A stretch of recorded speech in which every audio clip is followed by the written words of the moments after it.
Ladies and gentlemen, Your Excellencies, 형제자매 여러분 friends, 안녕하세요. brothers. 저의 책 그리스도교의 오후에 한국어판 출판을 계기로 여러분의 아름다운 나라로 초대해 주셔서 대단히 감사합니다. 또 이 자리에 독자분들과 함께할 수 있어 매우 기쁩니다. 저는 한국과 한국 천주교회에 대해 공부하면서 이번 한국 방문을 준비했습니다. 한국 교회는 짧은 역사에도 불구하고 너무나 많은 이야기를 담고 있다고 생각했습니다. 한국과 체코의 그리스도교는 그 시작뿐만 아니라 최근에도 많은 순교자가 배출되었습니다. 물론 북한 교회도 포함되겠지요. 제 신앙의 스승들은 제2차 세계대전과 공산정권 시절, 특히 1950년대에 감옥에 갇혀 고통을 겪었습니다. 저도 42년 동안 공산주의 통치 아래에서 젊은 시절을 보냈습니다. 저는 60, 70년대에 그리스도교 신앙을 알게 되었습니다. 그리고 사제가 될 준비를 하고 있을 때 공산주의 박해는 소련의 독재자 스탈린 시절만큼 극심하지는 않았지만 교회는 자유를 누리지 못했고 박해받았습니다. 우리나라 체코에는 신학교가 하나 있었는데요. 이마저 공산 정권의 손아귀에 있었습니다. 결국 저는 비밀리에 신학을 공부해야 했고 동독으로 건너가 그곳의 주교님 개인 경당에서 사제품을 받았습니다. 심지어 어머니께도 제가 신부가 되었다고 말할 수 없었습니다. 저는 11년 동안 체코의 지하교회에서 활동했습니다. 사목 활동을 공개적으로 할 수 없었기 때문에 술과 마약 중독자를 상담하는 직업을 가졌습니다.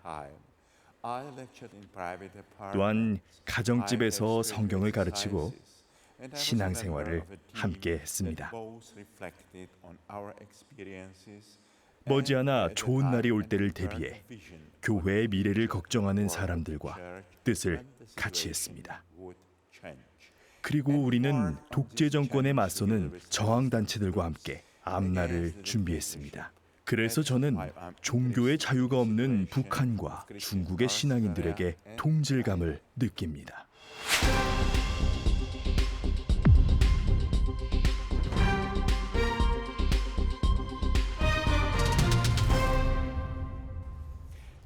체코와 한국의 교회는 독재 정권에서 활동하며 민주주의를 향해 노력해왔습니다.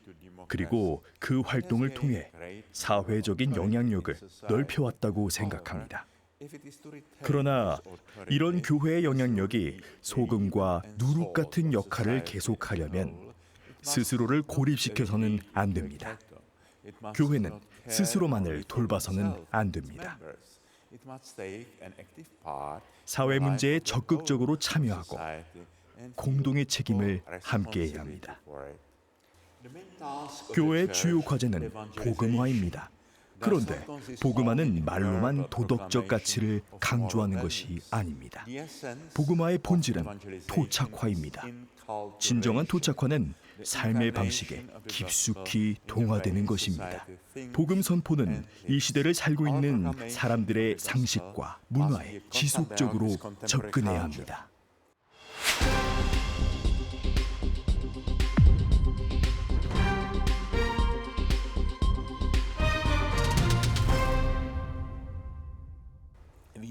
우리는 현대 문화에 귀를 기울이고 이해하려고 노력해야 합니다. 사회를 이해하기 위해서 먼저 대화가 필요합니다. 대화를 위해 겉모습으로만 친교하거나 비판을 일삼거나 문화적인 차이점만을 이야기해서는 안 됩니다. 우리의 복음 선포를 사회 전체가 이해하지도 못하고 신뢰하지 못하면 교회와 사회 사이의 균열만을 목격하게 될 것입니다. 오로지 교회 안에서만 복음이 선포된다면 결국 그 힘을 잃어버릴지도 모릅니다. 이는 정치 문화에도 같은 방식으로 적용됩니다. 유럽의 교회는 과거에 실수를 저질렀습니다. 권위주의적인 정권과 내통하는 실수를 저질렀지요. 우리는 민주적이고 자유로운 사회의 사람들이 이해할 수 있는 교회의 실질적인 사례를 보여줘야 합니다. 그리스도교는 민주주의의 기둥이 될 수 있고 또 그렇게 되어야 합니다. 민주주의는 정치 체제일 뿐만 아니라 사람들 사이의 관계를 중요하게 여기는 문화입니다. 이러한 좋은 문화를 지속적으로 성장할 수 있도록 노력해야 합니다. 민주주의와 자유로운 사회는 사람들이 기본적인 가치를 함께 나누는 도덕적인 문화에서만 발전할 수 있습니다. 교회는 사회에서 매우 중요한 역할을 합니다. 다시 강조하지만 교회의 역할은 윤리와 도덕을 가르치는 것에 그쳐서는 안 됩니다. 우리 사회는 그리스도인의 역할을 기대하고 있습니다. 서로를 존중하는 열린 사회를 만들고 사회 정의를 구현하기 위해 그리스도인이 모범을 보여줄 것이라고 말이지요. 마찬가지로 환경을 보호하기 위해서 모든 피조물들을 지키려는 노력을 해야 할 것입니다.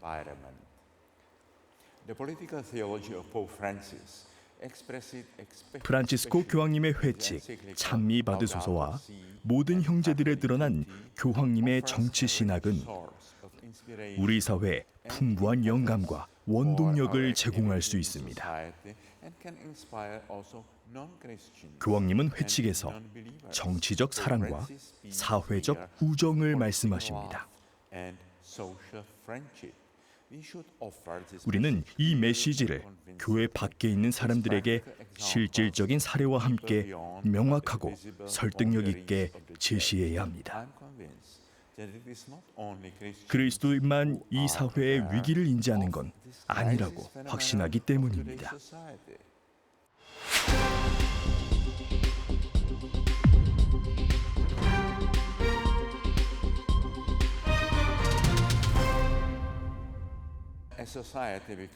사회가 번영할수록 이기심과 물질주의의 유혹이 커집니다. 잘 아시겠지만 젊은이들에게 아이를 낳고 키우려는 희생적인 사랑과 용기가 부족한 것 같습니다. 고령화 사회도 걱정됩니다. 노인은 한때 존경의 대상이었지만 요즘은 많은 사람들이 노인을 짐으로 여깁니다. 세대 간의 갈등은 다른 모든 갈등의 원인이 됩니다. 노인과 병자를 죽이는 안락사는 이제 많은 나라에서 허용되고 있습니다. 마치 안락사를 고통을 줄여주는 자비의 행위로 보기도 하는데 안락사는 노인을 사회에서 몰아내는 위험한 무기가 될 수 있습니다. 언젠가는 늙고 돌봐줄 사람이 없어 고통을 겪게 될 오늘날의 젊은이들도 이 점을 염두에 두어야 합니다.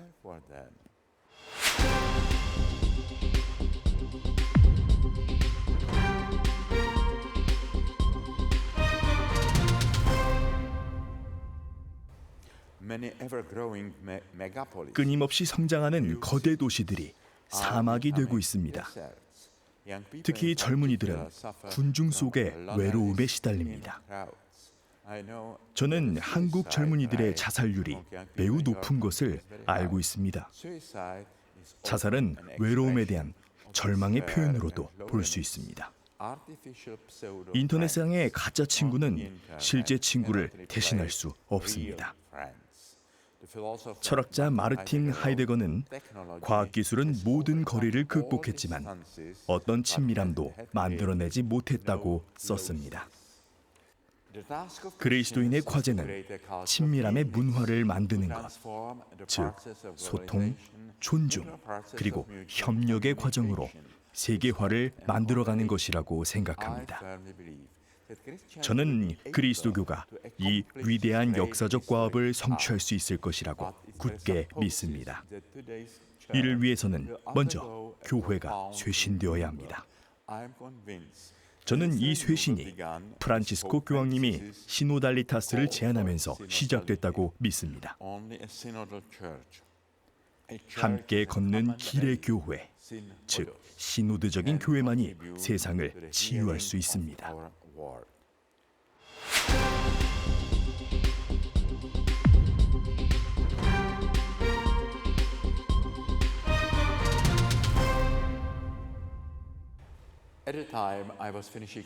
제가 그리스도교의 오후를 마무리할 때 전 세계가 코로나 바이러스의 공격을 받았습니다. 인류 역사에 수많은 전염병이 돌았지만 이토록 전염병이 빠르게 확산된 것은 이번이 처음이었습니다. 이 팬데믹은 무엇보다도 세계화의 어두운 면, 즉 상호 연결의 부작용을 보여주었습니다. 우리는 세계화 과정이 가속화되고 심화되는 것을 보았습니다. 인터넷 시대는 정보와 상품의 교환, 운송과 금융 거래를 쉽게 만들었습니다. 저는 세계화가 공산주의의 몰락에 기여했다고 확신합니다.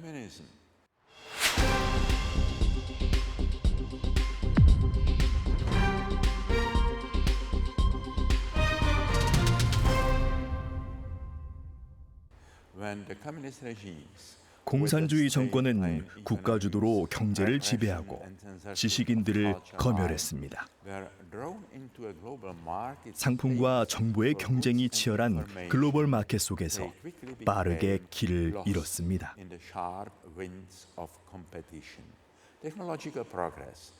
기술의 진보가 정보와 사상을 통제하려는 전체주의 정권을 압도했습니다. 1980년대에 들어 인권에 대한 인식이 높아졌습니다. 동유럽의 반체제 인사들, 미국의 외교 정책, 그리고 성 요한 바오로 2세의 정치 신학 모두에 영향을 끼쳤습니다. 요한 바오로 2세 교황의 고국 폴란드 방문은 자유노조 운동의 탄생에 크게 기여했습니다. 자유노조 운동은 폴란드의 노동자, 반체제 지식인과 교회를 통합했고 공산당의 권력 독점을 깨뜨리는 계기가 됐어요. 또 1989년 가을에 유럽에서 공산주의를 종식시킨 비폭력 혁명의 불씨가 됐습니다. 1848년에 마르크스와 엥겔스는 이렇게 썼습니다. 공산주의라는 유령이 유럽을 배회하고 있다. 140년 후 공산주의라는 유령은 유럽 역사에서 피비린내 나는 행보를 끝낸 것입니다. 유럽에서 일어난 공산주의에서 민주주의로의 전환은 유혈 사태까지 번지지는 않았지만 쉽지 않은 과정이었습니다. 장기간의 독재를 겪은 사회는 상처 입고 병들었기 때문에 치료 과정이 필요합니다.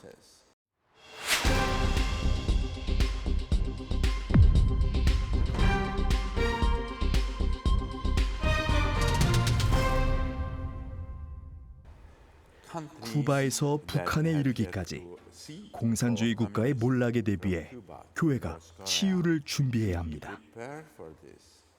독재 정권이 무너진 후 반체제 인사, 정권의 협력자들과 비밀 경찰, 스파이들이 함께 이웃으로 살아야 했습니다. 그 때문에 복수하려는 사람들, 상처받고 억울한 사람들도 생겨났습니다. 화해는 어렵습니다. 죄를 구체적으로 고백하고 회개와 보속의 길을 걸어야 하기 때문입니다. 그리스도인은 화해의 전문가가 되어야 합니다. 수많은 탈공산주의 국가에서 화해의 과정이 무시되어 왔습니다. 최후의 공산주의자들 중 많은 사람들이 최초의 자본가가 되었습니다. 공산주의를 벗어난 후 신흥 재벌들이 국가를 다스리는 사례가 많습니다. 공산주의 몰락 이후에도 자본, 연줄, 정보를 가진 계층은 여전히 과거 공산주의 엘리트층입니다. 많은 나라에서 민족주의가 공산주의 이데올로기를 대체하고 있는데 우리는 이 현상을 러시아, 중국, 헝가리, 폴란드에서 볼 수 있습니다.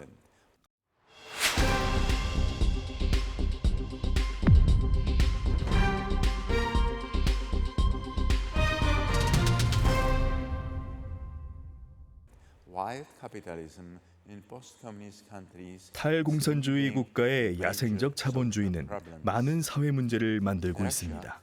러시아에는 경제적, 도덕적, 그리고 인구 감소의 위기가 있습니다. 푸틴 정권은 국가 메시아 사상이라는 마약 외에는 국민들에게 줄 것이 아무것도 없습니다.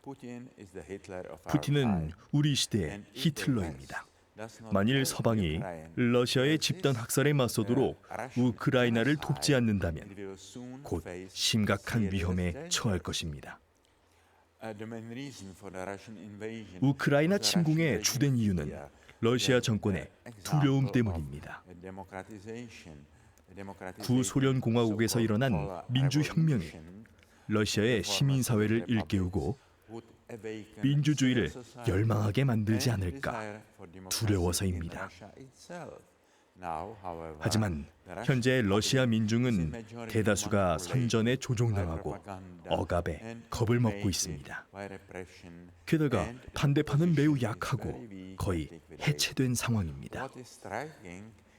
놀라운 것은 푸틴 정권이 정교회와 부패한 정교회를 이용하는 방법입니다.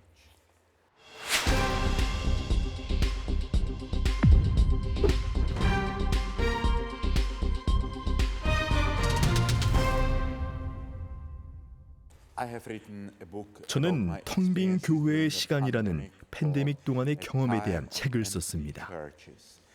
문 닫힌 교회는 일종의 예언적 경고 신호인 것 같았습니다. 이미 많은 나라, 특히 유럽에서는 많은 교회, 수도원, 그리고 신학교가 텅 비워지고 문을 닫고 있습니다. 교회가 진정한 개혁, 특히 영성의 심화를 거치지 않는 한 머지않아 대부분의 교회가 텅 비게 될 것입니다. 반면 문 닫힌 교회의 시간은 좋은 경험도 가져왔습니다. 일부 신자 가정은 주일 미사에 나오는 대신 봉쇄 중에 처음으로 함께 성경을 읽었습니다. 그들은 영적인 경험과 어려움을 나누며 신앙에 대해 이야기했습니다. 이렇게 가정과 소공동체, 즉 가정교회들은 함께 걷는 길인 시노드적 교회를 체험했습니다.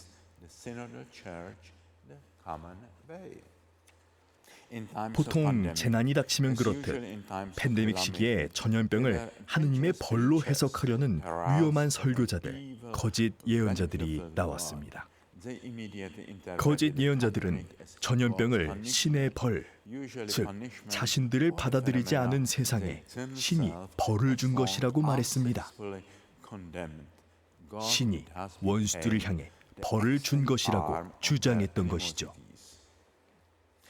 복음에서 예수님은 이런 교리를 거부하십니다. 눈이 먼 것이 당사자나 부모의 죄에 대한 벌이 아니며 불행이 닥친 사람이 남들보다 더 큰 죄인이 아니라고 하십니다. 저는 팬데믹 중에 하느님을 불행을 주시는 분으로 여기지 않았습니다. 오히려 사랑과 연대 안에서 그분을 만났습니다. 우리는 주님 만찬 성목요일에 참 사랑이 있는 곳에 하느님이 계시네 라고 노래합니다. 저는 믿음, 사랑, 그리고 희망의 행위 안에서 하느님을 가장 친밀하게 만납니다. 삼위일체에서 하느님의 은총인 신성과 인간의 자유가 일치되는 걸 봅니다. 자유가 없이는 미덕도 없기 때문입니다. 복음서에서 예수님이 명백히 하느님이심을 증명하는 구절이 있습니다. 의심하는 토마스 사도가 그리스도의 상처를 만지며 저의 주님, 저의 하느님이라고 외칠 때입니다. 토마스는 예수님의 상처를 통해 하느님을 보았습니다. 전쟁과 전염병을 비롯한 이 세상의 고통은 우리의 십자가를 지신 그리스도의 상처가 아닙니까? 우리가 이 세상의 상처를 무시한다면 저의 주님, 저의 하느님이라고 말할 권리가 있을까요?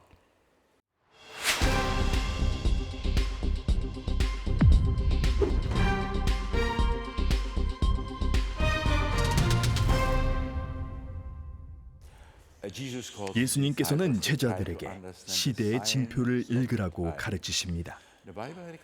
성경에는 두 종류의 시간이 나옵니다. 그리스어로 쓰인 신약 성경은 시간을 두 가지 다른 단어로 씁니다. 시계나 달력에 쓰이는 직선적인 시간을 크로노스라고 하고, 기회, 적절한 때를 말하는 시간을 카이로스라고 말합니다. 고헬렛에 이런 구절이 나옵니다. 모든 것에는 때가 있다. 하늘 아래 모든 것에는 시기가 있고 모든 일에는 때가 있다. 태어날 때가 있고 죽을 때가 있으며 심을 때가 있고 심긴 것을 뽑을 때가 있다. 죽일 때가 있고 고칠 때가 있으며 부술 때가 있고 지을 때가 있다. 울 때가 있고 웃을 때가 있으며.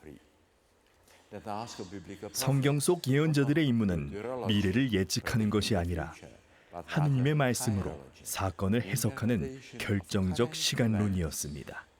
그래서 예언자들은 종종 주변의 여론과 충돌했습니다. 많은 히브리인들이 평화롭다고 안심하고 있을 때 예언자들은 이렇게 말했습니다.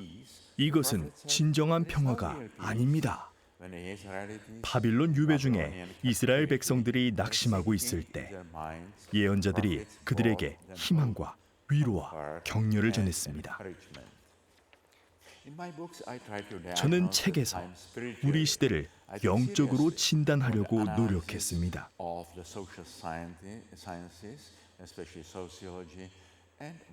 사회학을 탐구하고 특히 문학과 영화가 이 시대에 대해 말하는 것을 경청했습니다. 묵상과 기도를 통해 현실을 관상하고 이념과 편견으로부터 벗어나 이성과 감성의 눈으로 현실을 바라보았습니다.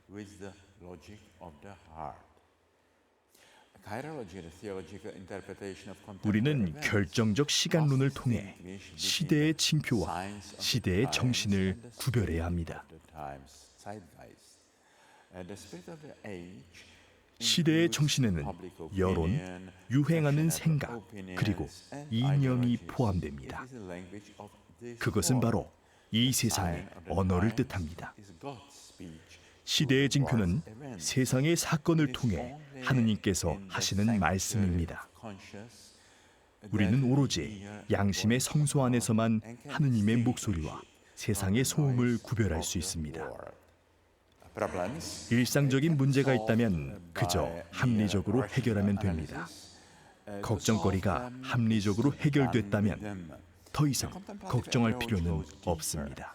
그러나 관상적 접근 방식은 더 깊은 신비의 영역으로 들어갑니다.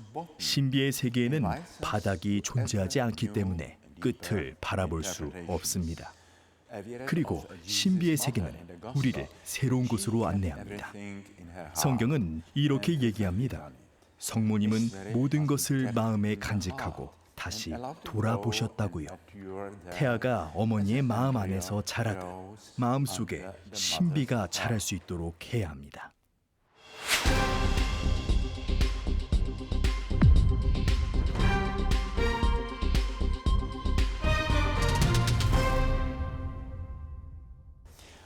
저는 제가 쓴 그리스도교의 오후를 통해 우리 시대를 교회의 역사적 맥락에서 이해하려고 했습니다.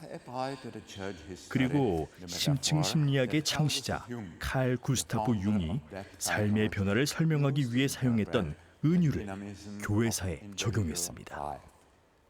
융은 어린 시절과 청년기를 아침에 비유하고 중년기를 정오의 위기에 비유합니다. 정오의 위기를 통과한 사람들은 영적인 세계에 진입할 준비가 된 것입니다. 삶의 지혜를 얻을 수 있는 성숙의 시간, 즉 인생의 오후를 맞이할 단계에 와 있습니다.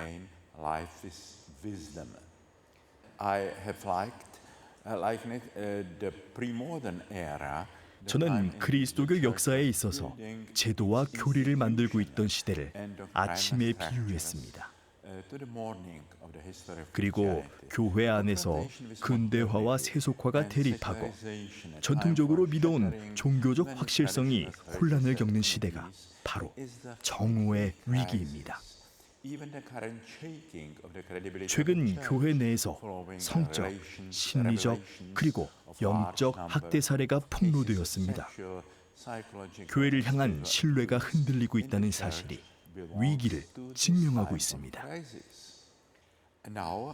우리는 지금 새로운 그리스도교의 오후의 문턱에 서 있다고 생각합니다. 그리고 그리스도교의 지혜와 성숙의 시간은 저절로 오지 않을 것입니다. 교회는 변화, 개혁, 그리고 영적 심화를 요구받을 것입니다. 저는 프란치스코 교황님이 시작한 시노드적 교회의 쇄신이 우리를 성숙한 교회, 즉 오후의 시간으로 안내할 것이라고 봅니다.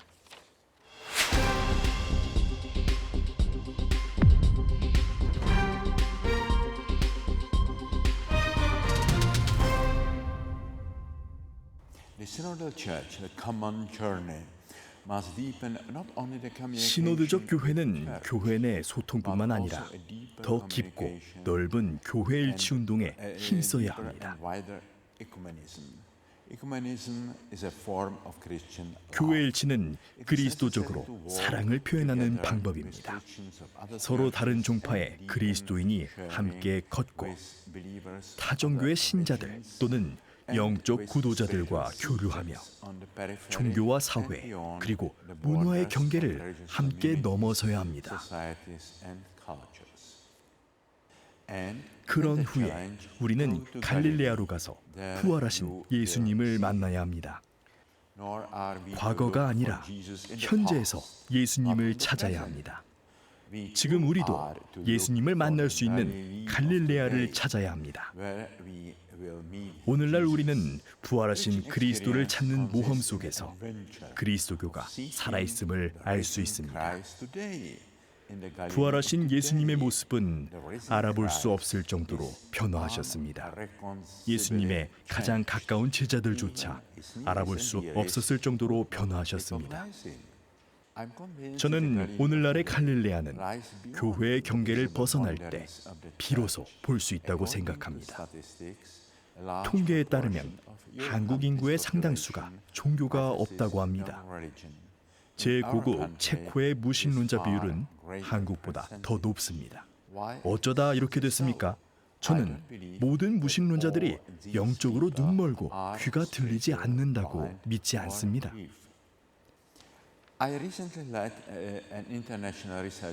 저는 최근에 무신론자의 신앙과 믿음에 관한 연구 사업을 이끌었습니다. 무신론자들의 세계는 믿는 이들의 세계만큼 불가지론자와 종교에 냉소적이고 무관심한 사람들이 포함됩니다.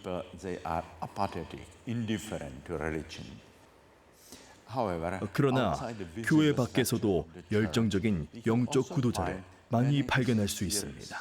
그들과 대화를 할 때 내가 진리를 안다는 태도로 다가가서는 안 됩니다. 오직 그리스도만이 나는 진리다 라고 말씀하실 수 있습니다.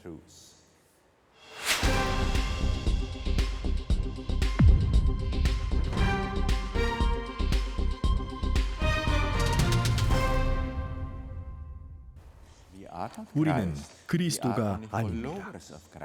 우리는 단지 그리스도를 따르는 자들이며 배우는 여정에 있는 제자일 뿐입니다.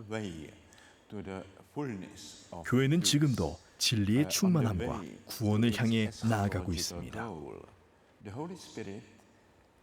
성령께서는 교회 안에서 활동하시고 우리를 진리의 충만함 속으로, 그리스도의 충만함 속으로 인도하십니다. 우리가 영적 구도자와 만나 대화하면 그리스도를 더욱 완전하고 깊이 만날 수 있습니다. 그리스도께서 엠마오로 가던 제자들에게 나타나신 것처럼 우리에게도 그분은 이름 없는 순례자로 다가오실 수 있습니다. 우리는 항상 마음을 다해 예수님을 찾아야 합니다. 프란치스코 교황님은 이렇게 말씀하셨습니다. 하느님은 어디에나 계시므로 우리는 모든 것에서 그분을 찾는 방법을 알아야 합니다. 모든 것에서 하느님을 찾으려는 여정에서 우리는 길을 잃을 수도 있습니다. 그러나 우리는 분명히 길을 찾을 수 있을 겁니다. 만일 어떤 사람이 분명히 하느님을 만났고 의심할 여지가 없다고 말한다면 좋은 것은 아닙니다. 왜냐하면 우리는 하느님을 향해 나아가는 길에 있기 때문입니다. 만일 어떤 사람이 모든 질문에 대한 답을 가지고 있다고 말한다면 그가 하느님과 함께하지 않는다는 증거입니다. 그가 자신을 위해 종교를 이용하는 거짓 예언자라는 증거입니다. 모세와 같은 하느님 백성의 위대한 지도자들은 항상 의심의 여지를 남겼습니다. 여러분도 스스로의 확신보다 주님을 위한 공간을 남겨두어야 합니다. 우리는 겸손해야 합니다. 아브라함은 어디로 가는지 알 수 없었지만 믿음이 이끄는 대로 집을 떠납니다. 우리의 인생은 오페라 대본처럼 모든 내용이 주어지는 것이 아니라 가고, 걷고, 하고, 찾고, 보는 것을 의미합니다. 우리는 하느님을 만나기 위해 모험을 시작해야 합니다. 하느님께서 우리를 찾고 만나게 해야 합니다. 우리는 하느님을 믿어야 합니다. 바로 우리 시대의 영적 지도자 프란치스코 교황님이 하신 말씀입니다. 이 주제에 대해서는 다음 시간에 더 얘기하겠습니다.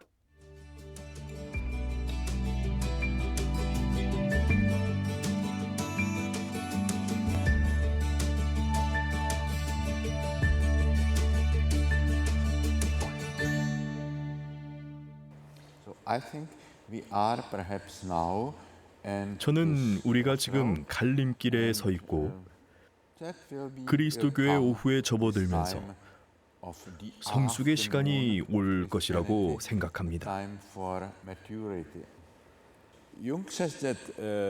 융은 오후에 접어든 삶도 나쁠 수 있다고 말합니다. 사람들이 계속해서 재산, 직업 등에만 관심을 둔다면 성숙한 오후로 접어들 수 없다고요. 교회 또한 나쁜 오후를 맞이할 수 있어요. 오로지 과거로 돌아가고 싶은 마음에만 머물러 있다면 성숙한 오후는 멀기만 한 이야기입니다. 과거를 향한 집착은 위험합니다. 우리는 앞을 봐야 합니다. 예수님께서 훗날 제자가 될 어부들을 만난 때는 이른 아침이었습니다. 아마 어부들이 아주 지쳐서 대화하기 좋은 시간은 아니었을 겁니다. 하지만 예수님은 그들에게 깊은 곳에 가서 다시 그물을 던지라고 하십니다. 어부들은 아무것도 잡지 못했고 그물이 비었다고 하지만 그분은 깊은 곳으로 가서 다시 그물을 던지라고 하십니다. 오늘날에도 사람을 낚는 어부들이 많습니다. 일부 사제들과 주교들은 이렇게 말합니다. 우리도 어부들과 상황이 다르지 않아요. 가진 게 없고 그물이 비었어요. 신학교도 비어있고 신자 수는 절반으로 줄었어요. 하지만 예수님은 이렇게 말씀하실 겁니다. 깊은 곳으로 가서 다시 그물을 던져라고요. 지역교회와 사제들이 지쳐있으면 저 역시 이렇게 말할 겁니다. 더 깊숙이 나가서 다시 한번 해봅시다. 다시 하는 건 예전의 실수를 반복한다는 뜻이 아닙니다. 그래서 우리 교회에 오고 있는 이 오후는 전환점이라고 생각합니다. 더 깊은 곳으로 가서 믿음을 새롭게 다지고 신앙인으로서의 삶을 돌아볼 수 있는 계기라고요. 바로 그렇게 할 때 우리는 심오한 영적인 삶을 살게 될 겁니다. 물론 신학을 더 깊게 이해하고 시민사회에서 활동도 열심히 해야겠지요.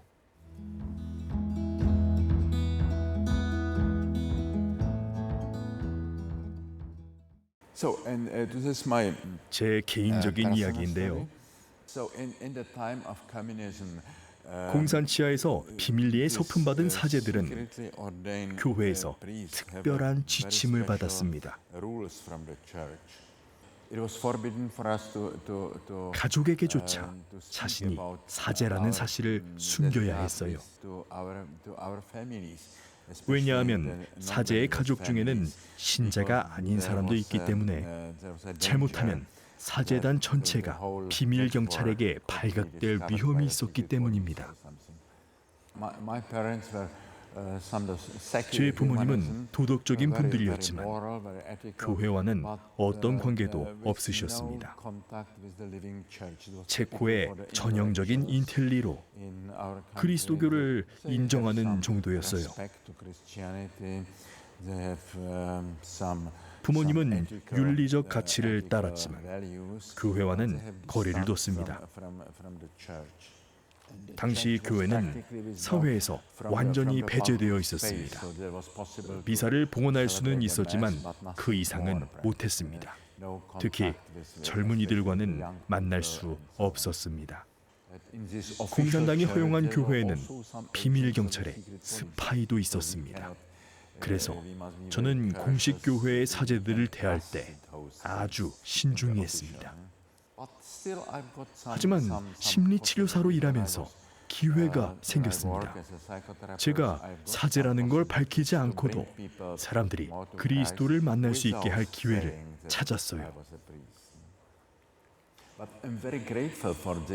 하지만 저는 공산주의 시대를 살 수 있었던 것에 감사합니다.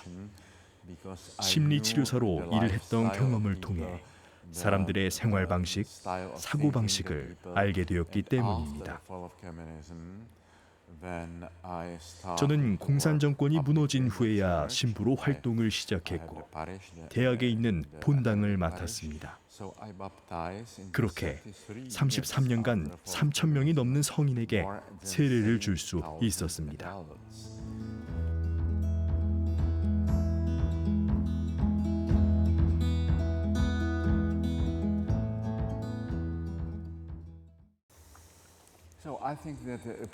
저는 푸틴이 정말 우리 시대의 히틀러라고 생각합니다.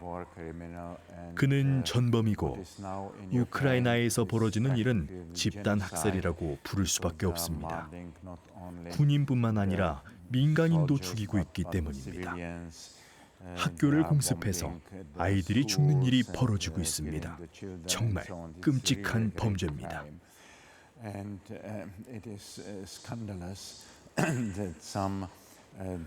그런데도 러시아 정교회의 지도자들이 대놓고 푸틴을 지지하는 건 부끄러운 일입니다.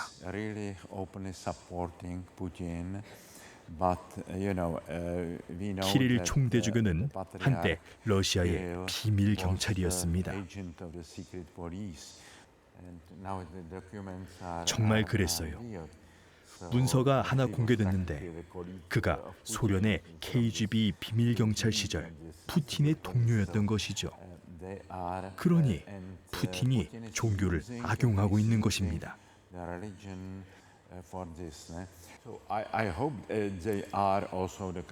저는 그리스도인들이 이런 상황을 인지하기를 바랍니다. 러시아에 대한 생각을 다시 해봐야 합니다. 러시아는 북한과 비슷합니다. 사람들은 언론의 자유와 거리가 멉니다. 그래서 선전에 세뇌당합니다. all the time, and they are using 특히 러시아에는 민족주의와 러시아 메시아 사상이 성행합니다.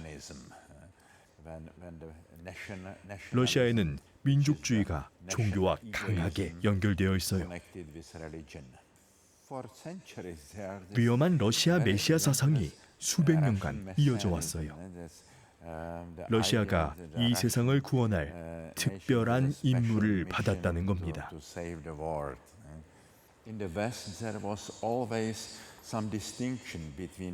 서방에는 정치와 종교의 분리가 어느 정도 이루어졌는데 비잔틴 종교회에서는 왕이 구원자의 역할을 했어요.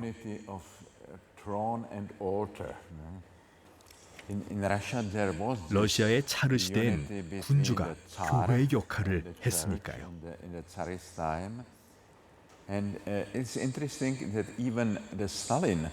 교회를 박해한 스탈린은 제2차 세계대전 중에 독일이 러시아를 침공하기를 기다렸습니다. 러시아인들이 공산주의를 위해 싸울 준비가 되지 않은 걸 보고 러시아 군대에 힘을 실어주기 위해 정교회를 이용합니다.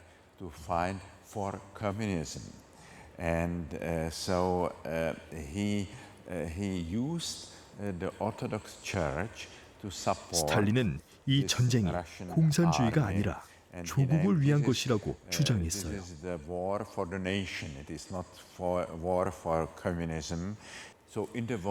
그래서 때로 러시아 정교회의 사제가 이 콘화를 들고 붉은 군대와 함께 참전하기도 했어요. 스탈린은 전쟁 중에는 교회에 자유를 주겠다고 약속을 해놓고는 전쟁이 끝나자 말을 바꿔버렸어요. 다음 시간에 더 얘기하겠지만 복음화는 토착화입니다. 우리가 복음을 선포할 때는 환경을 이해하는 것이 먼저입니다.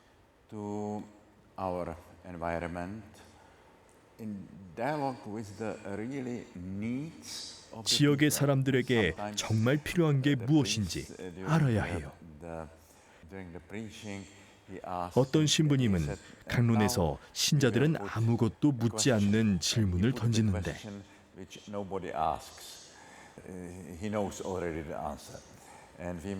답을 이미 알면서 그러십니다. 그러니 사람들의 진짜 고민과 문제에 답을 해야 합니다. 구체적으로 답해야지 추상적인 얘기만 해서는 안 됩니다.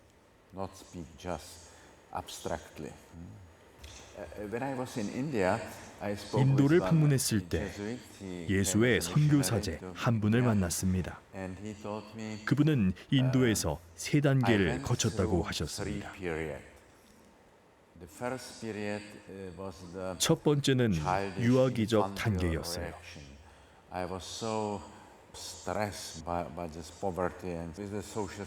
인도의 끔찍한 가난을 보고 너무 충격을 받아 여길 벗어나야 한다고 생각하신 거지요. 유아기적 반응입니다. 그 다음은 청소년기로 싸우자, 혁명을 일으켜야겠다고 생각한 거죠. 그런데 세 번째 단계는 무엇이었을까요? 여기 남아서 인내심을 갖고 일하자였습니다.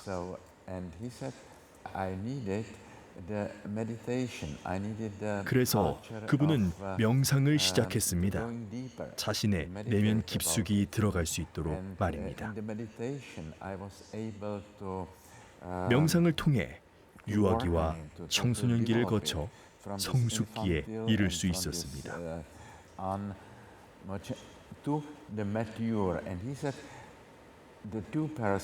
그분은 인도의 영적인 얼굴을 정말 바꿀 수 있는 두 인물로 간디와 성녀 마더 데레사를 꼽았습니다. 두 분 다 명상과 기도에 열심히 했어요. 우리는 묵상의 문화가 필요합니다. 어려운 상황을 견딜 힘이 필요한 것입니다. 도망치거나 폭력으로 대응하는 것이 아니라 충실하게 또 체계적으로 사람들을 돕는 것입니다. 그래서 우리는 성숙으로 향하는 시간을 지나야 합니다. 어려운 상황을 견딜 용기를 가져야 합니다. 묵상과 행동은 함께 가야 합니다. 묵상 없는 행동은 위험합니다. 깊은 관상이 필요합니다. 물론 행동 없는 묵상도 문제지요. 묵상으로 얻은 열매도 중요하니까요. 이상입니다.